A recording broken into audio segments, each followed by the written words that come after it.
पर मेंटेनेबिलिटी का जो मामला था 18A में और जो बार का मामला था वो खत्म कर दिया गया।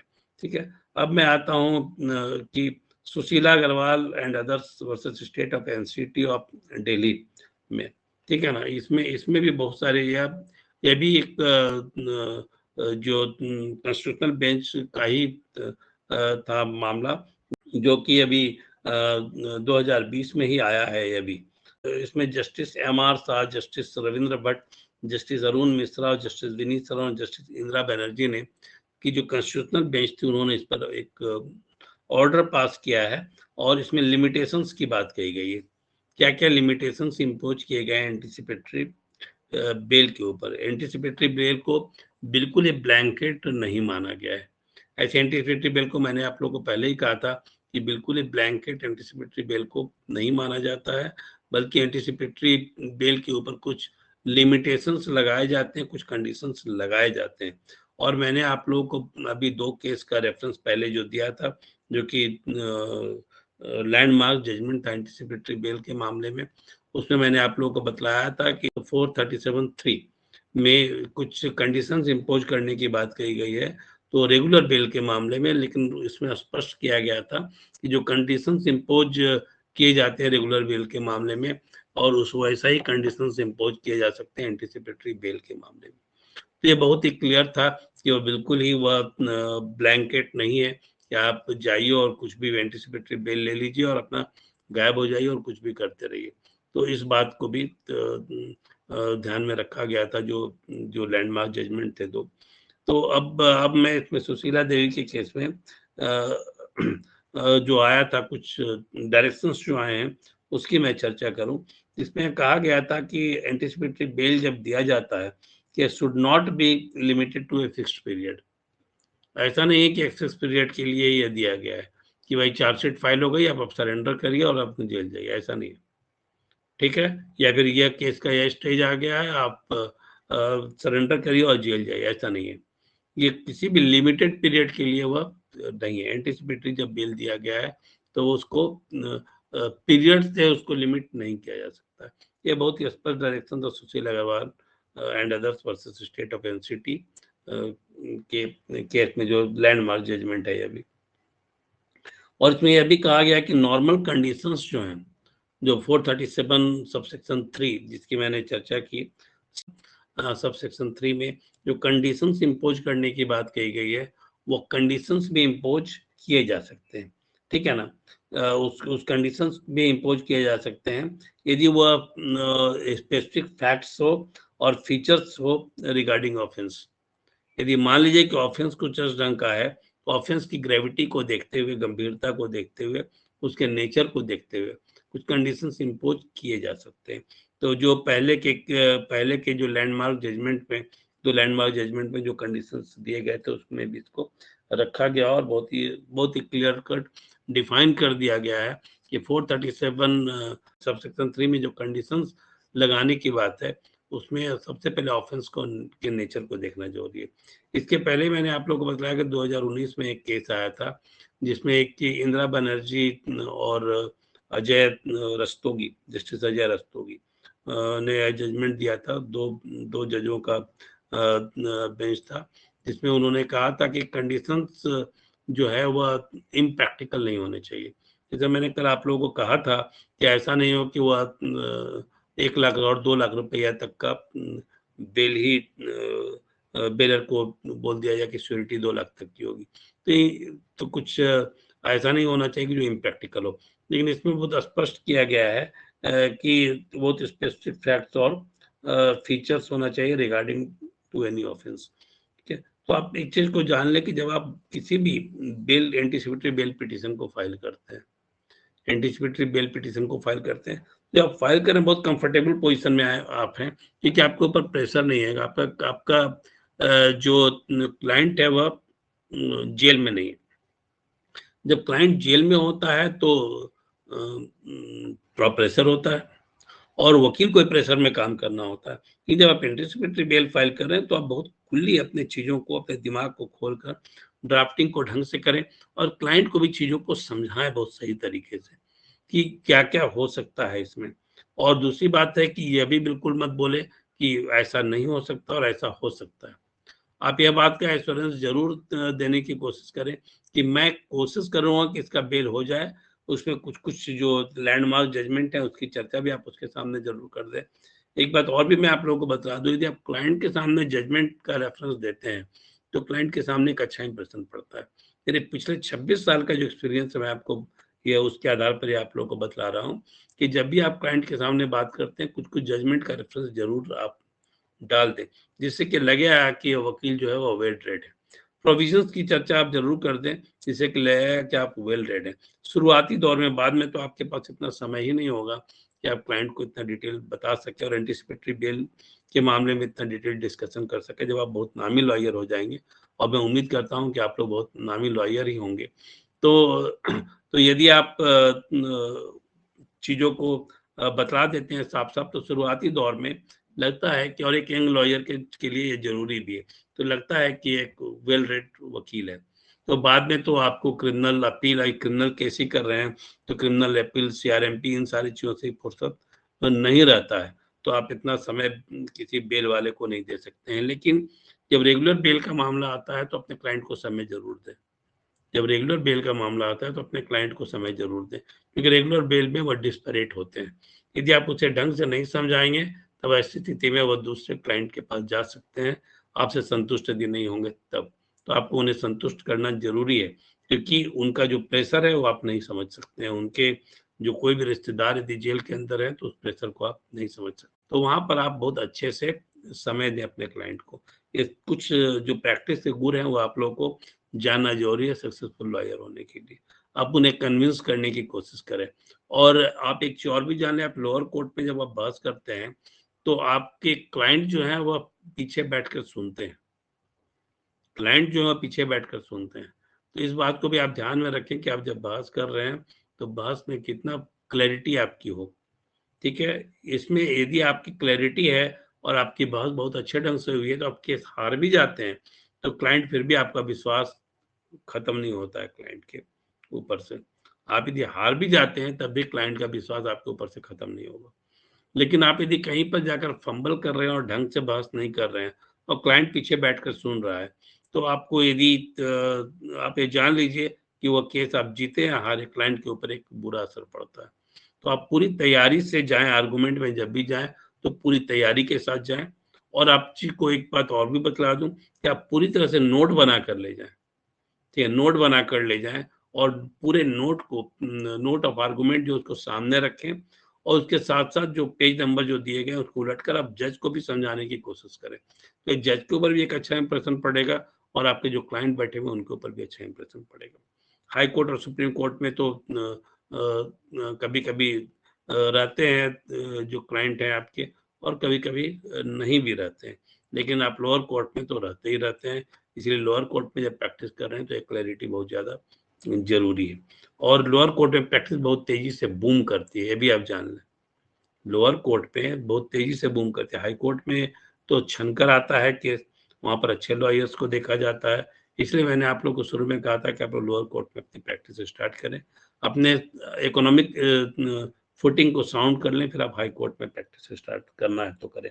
अब मैं आता हूँ नेक्स्ट जो चीज़ें, जो कंडीशंस लगाए गए हैं, जो डायरेक्शंस दिए गए हैं, जिसमें कहा गया है जो मैंने अभी कहा था कि इसको टाइम बाउंड नहीं किया जा सकता, इसको फिर स्पेसिफाई किया गया है चार्ज के रूप में, कि यह नहीं कहा जा सकता कि चार्ज फ्रेम हो गया और अब मैं जो है आपको सरेंडर करना होगा, ऐसा नहीं किया जा सकता है। वो जब तक प्रोसीडिंग चल रही है तब तक यह आपको एंटीसिपेटरी बेल मिला रहेगा, अनलेस और अनटिल कि आप कुछ गड़बड़ ना कर दें और प्रोसिक्यूशन आपके खिलाफ में 439(2) के तहत केस ना फाइल कर दे कैंसलेशन ऑफ बेल का। मैंने आप लोगों को ये भी बतलाया था कि कैंसलेशन ऑफ बेल प्रोसिक्यूशन को प्रेरोगेटिव है फाइल करने का, कैंसलेशन ऑफ बेल का सीआरएमपी। लेकिन आप विक्टिम भी है, बहुत सारे एग्जांपल ऐसे भी हैं जिसमें कि विक्टिम भी उसमें फाइल कर सकता है, लेकिन ऐसा एग्जांपल बहुत रेयर है, लेकिन बिल्कुल ही नहीं है ऐसा मैं बिल्कुल नहीं कर सकता हूँ। हाल में सुप्रीम कोर्ट का एक जजमेंट आया था जिसमें विक्टिम ने फाइल किया था और वह बेल कैंसिल भी हुआ था। ठीक है, अभी हमको लगता है 2021 का ही अभी मैं देखूंगा तो बता दूंगा आप लोगों को।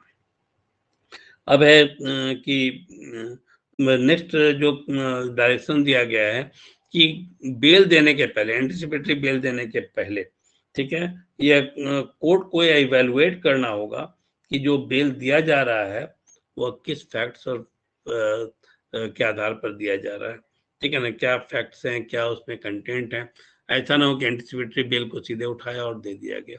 उसमें पूरी बहस होनी चाहिए, प्रॉपर पूरी तरह से सुनवाई होनी चाहिए और उसमें प्रोजिक्यूशन को बुलाया जाना चाहिए और बुलाकर उसको भी एक नोटिस देकर बुलाया जाना चाहिए, उसकी बात को भी सुनना चाहिए।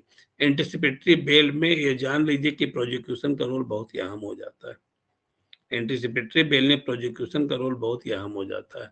इसलिए जब आप एंटिसिपेटरी बेल फाइल करते हैं, मैंने आप लोगों को बहुत शुरुआत में ही बताया था कि उसमें आप डायरी को जरूर पढ़ लें, क्योंकि जो प्रोजिक्यूशन है वो डायरी को पढ़कर ही आता है। प्रोजिक्यूशन और किसी चीज को नहीं पढ़ता है, वो डायरी को ही पढ़कर आता है। तो डायरी में जो जो कमजोर पॉइंट है उसको देख लें, उसको कैसे काउंटर कर सकते हैं इसको देख लें। क्योंकि आपको जज को कन्विंस करना है तो एंटिसिपेटरी बेल में प्रोजिक्यूशन को भी काउंटर करना होगा, इस बात को आप जान लें। तो आप डायरी जरूर मंगवा लें अपने क्लाइंट से। तो मैंने आप लोगों को बताया था कि डायरी, आपने इसमें कुछ क्वेश्चन भी पूछा था कि डायरी मिलती है, मैंने कहा था कि डायरी मिलती है, अनऑफिशियली मिलती है। तो डायरी यदि आपके पास आ जाती है तो प्रोजिक्यूशन कहाँ कहाँ पर, जैसे आप अपने आप को प्रोजिक्यूशन की जगह पर रखकर देखें। जब आप डायरी को पढ़ रहे हैं तो आप डिफेंस लॉयर के रूप में मत पढ़िए उसको, आप एज ए प्रोजिक्यूशन लॉयर के रूप में आप उसको पढ़िए और यह देखिए कहाँ कहाँ पर आप ऑब्जेक्शन लगा सकते हैं और जहां जहां आप ऑब्जेक्शन लगा सकते हैं उसका डिफेंस आप खोजिए। तब आप उसके बाद आप डिफेंस लॉयर के रूप में उसका जवाब खोजने की कोशिश करिए। तो यहाँ पर दो रोल है आपका। एंटिसिपेटरी बेल फाइल करने के पहले डायरी को आप प्रोजिक्यूशन के तरह पढ़िए और आप जब उसमें कमियों को निकाल लेते हैं तो आप डिफेंस लॉयर बन जाइए और आप डिफेंस लॉयर की तरह उसके डिफेंस को ढूंढने का प्रयास करिए, उसके काट को ढूंढने का प्रयास करिए। तो आप यदि इस ढंग से डायरी को पढ़ेंगे और इस ढंग से केस को देखेंगे तो आप समझिए कि आपकी जीतने की संभावना काफी ज्यादा रहेगी, बेल मिलने की संभावना बहुत ज्यादा रहेगी। क्योंकि प्रोजिक्यूशन जिस क्वेश्चन को रेज करने वाला है कोर्ट के सामने, उसके लिए तो आप तैयार हैं। यदि आप तैयार नहीं है तो ऐसी स्थिति में आप तो समय मांगते हैं तो कोर्ट के सामने थोड़ा रिपोर्टेशन खराब होता है। तो आपको कोर्ट के सामने अपने रिपुटेशन को ही बचाना है और अपने क्लाइंट को ही बचाना है। तो जब भी डायरी को आप पढ़ते हैं तो आप प्रोजिक्यूशन की तरफ पढ़िए और जब आप उसकी कमियों को देख लेते हैं कि कहाँ पर आप अटैक कर सकते हैं, तब आप उसके बाद उसके डिफेंस को देखिए, ठीक है ना, कि कहाँ पर आप डिफेंस ले सकते हैं और आपके पास क्या क्या सबूत हैं उसको काटने के लिए। इस बात को आप ध्यान रखेंगे, ये सबसे मूल मंत्र है। आप जो जब बेल और एंटिसिपेटरी बेल को मूव करते हैं तब आप, ठीक है ना, उसके बाद डायरी का रोल खत्म हो जाता है। उसके बाद तो आपको केस रिकॉर्ड को मंगवा लिया जाता है। जब आप सीआरएमपी फाइल करते हैं तो केस रिकॉर्ड में मंगवा लिया जाता है। आप क्रिमिनल रिवीजन फाइल करते हैं तो केस रिकॉर्ड मंगवा लिया जाता है। और जो ऑर्डर शीट है, ठीक है ना, ऑर्डर शीट को तब वहां पर ऑर्डर शीट की जरूरत पड़ती है, लेकिन बेल एंटिसिपेटरी बेल में डायरी की जरूरत पड़ती है। प्रोजिक्यूशन डायरी ही मंगवा कर आपको ध्वस्त करने की कोशिश करता है, तो आप डायरी को जरूर ही मंगवा लें। फिर आप अब आते हैं कि क्या क्या थ्रेट है एंटिसिपेटरी बेल देने में, इसको भी बहुत स्पष्ट किया गया है सुशीला अग्रवाल के केस में। बहुत ही स्पष्ट उसको कहा गया है कि यदि यह लगता है कि ये थ्रेट है कि वह एविडेंस को टैंपर करेगा, एविडेंस को टैंपर करेगा, विटनेस को डराएगा, धमकाएगा या फिर वह आदमी भाग जाएगा, ठीक है ना, तीन चीजें होती है ना, या तो वह जस्टिस से भागता है, ठीक है ना, केस से भागता है, यदि एंटिसिपेटरी बेल मिल गया वो गायब हो गया। तो वहां पर कोर्ट को यह इवेल्युएट करना होता है, क्या ये इसको बेल देने पर यह भाग तो नहीं जाएगा। तो वह कैसे इवेल्युएट करता है, उसके एंटीसीडेंट को देखकर, ठीक है ना, उसके एंटीसीडेंट को देखकर। यहाँ पर प्रोजिक्यूशन जो है वह बहुत अहम रोल प्ले करता है और प्रोजिक्यूशन वह जो अहम रोल प्ले करता है वह डायरी के द्वारा ही करता है। प्रोजिक्यूशन तो जाता नहीं है उसके एंटीसीडेंट को चेक करने के लिए, पुलिस जो डायरी दी उसके आधार पर एंटीसीडेंट का पता चलता है। तो इसीलिए मैंने आपको कहा कि आप प्रोजिक्यूशन के रूप में डायरी को पढ़िए। देखता है कोर्ट की वह कहीं भाग तो नहीं जाएगा, तो वह कैसे चेक करेगी कोर्ट, ना प्रोजिक्यूशन जाएगा ना कोर्ट जाएगी साइड पर। उसके हिस्ट्री को चेक करेगी। तो एंटीसीडेंट के आधार पर यदि आप लिखते हैं कि कोई क्रिमिनल एंटीसीडेंट नहीं है, तब भी कोर्ट जो है प्रोसिक्यूशन से पूछता है, ठीक है ना, आप इन्होंने जो एफिडेविट दिया है जो पिटीशन में कि कोई क्रिमिनल एंटीसीडेंट नहीं है, आप इसके बारे में बताइए। तो बहुत सारे मैंने ऐसे केस को भी दिखा जिसमें उन्होंने लिख दिया कि कोई क्रिमिनल एंटीसीडेंट नहीं है, कोई क्रिमिनल एंटीसीडेंट नहीं है, और जब आया डायरी आई तो उसमें डायरी में प्रोसिक्यूशन ने कहा कि मिलोड इनके ऊपर यह केस चल रहा है, इनकी प्रीवियस हिस्ट्री है, ऐसी स्थिति में तो बेल आपको नहीं मिलेगा। ठीक है, तो यह एक देखा जाता है। दूसरा देखा जाता है कि वो एविडेंस को टेम्पर तो नहीं करेगा। यह भी आप बोले कि कैसे जान सकते हैं, वो भी हम उसके एंटीसीडेंट के आधार पर जान सकते हैं। यदि क्रिमिनल बैकग्राउंड का हुआ है, ठीक है, या फिर बहुत इन्फ्लुएंशियल व्यक्ति क्रिमिनल बैकग्राउंड का है, तो सामान्यतः एंटीसिपेटरी बेल मिलने में दिक्कत होती है। लेकिन वह बहुत इन्फ्लुएंशियल व्यक्ति और ऐसा दबंग व्यक्ति है, तो लगता है कि क्रिमिनल एंटीसीडेंट नहीं रहने के बावजूद भी लगता है कि वह ऐसा कर सकता है, तब ऐसी स्थिति में उसे बेल नहीं दिया जा सकता है। ठीक है, ऐसा लगता है कि वह पुलिस को इन्फ्लुएंस कर सकता है, ऐसा लगता है कि वह जो विटनेस है उन्हें इन्फ्लुएंस कर सकता है, तब ये सारी बातें प्रोसिक्यूशन पुलिस के थ्रू पता लगाती है। ठीक है, तो इन सारी चीज़ों पर जान लीजिए, कुछ कुछ जो दिए गए हैं डायरेक्शंस, उसके आधार पर यह बिल्कुल ब्लैंकेट नहीं है। कोर्ट यह देखती है कि कहीं पर थ्रेट तो नहीं है, कहीं पर थ्रेट तो नहीं है, कि ऐसा तो नहीं है कि वो इन सारी चीज़ों को करेगा, और सारी चीज़ों करेगा फिर दूसरा केस फाइल होगा, केस कोर्ट के ऊपर क्या होगा, केस का लोड बढ़ेगा। यदि मान लीजिए कि वह नहीं भागा, अब प्रोसिक्यूशन को फाइल करना पड़ा 482 में सीआरएमपी को कि बेल कैंसिल करिए इन एसोसिएशन विद 439 सबसेक्शन 2, ठीक है, तो कहेगा कि आप कैंसिल करिए, तो यह भी तो केस फाइल होगा ना। तो वकील के दृष्टिकोण से तो अच्छा है कि उनको फी मिलेगा, लेकिन आप सोचिए जुडिशरी के दृष्टिकोण से कि उनमें उनमें जो है वह कोर्ट केस का लोड बढ़ेगा। इन सारी चीज़ों को भी ध्यान में रखते हुए ये इवेल्युएट करना पड़ता है। और यहाँ पर बहुत ही स्पष्ट तौर पर कहा गया है कि it should not blanket, anticipatory bell जो है वह ब्लैंकेट ऑर्डर नहीं हो सकता है। ठीक है ना, ब्लैंकेट ऑर्डर नहीं हो सकता है, वह ये लिमिटेड टू स्पेसिफिक ऑफेंसेस पर होता है। ऑफेंसेस किस ढंग से हैं, यदि बहुत ग्रीवस ऑफेंसेस है तब तो ऐसी स्थिति में एंटिसिपेटरी बेल नहीं मिल सकता है। इसीलिए मैं शुरू से कह रहा हूँ लगातार अपने पूरे इसमें कि ब्लैंकेट नहीं हो सकता है। दूसरा है कि यह पुलिस के पावर को रिस्ट्रिक्ट नहीं कर सकता है। एंटिसिपेटरी बेल का जो कॉन्सेप्ट है, मैं इस पर आता हूं अभी इस पॉइंट पर। एंटिसिपेटरी बेल का जो कॉन्सेप्ट है उसमें आर्टिकल 21 सामने को रखकर देखा, article 21 of the Indian constitution को सामने रखकर देखा जाता है, जिसमें right to life and liberty की बात की गई। तो एंटिसिपेटरी बेल देने के क्रम में इस आर्टिकल को ध्यान में रखा जाता है। लेकिन सिर्फ ये क्या इस आर्टिकल को ध्यान में रखकर किसी को एंटिसिपेटरी बेल दिया जा सकता है क्या? ऐसा तो नहीं है। इसीलिए इसमें बहुत स्पष्ट किया गया है कि ब्लैंकेट ऑर्डर नहीं हो सकता है।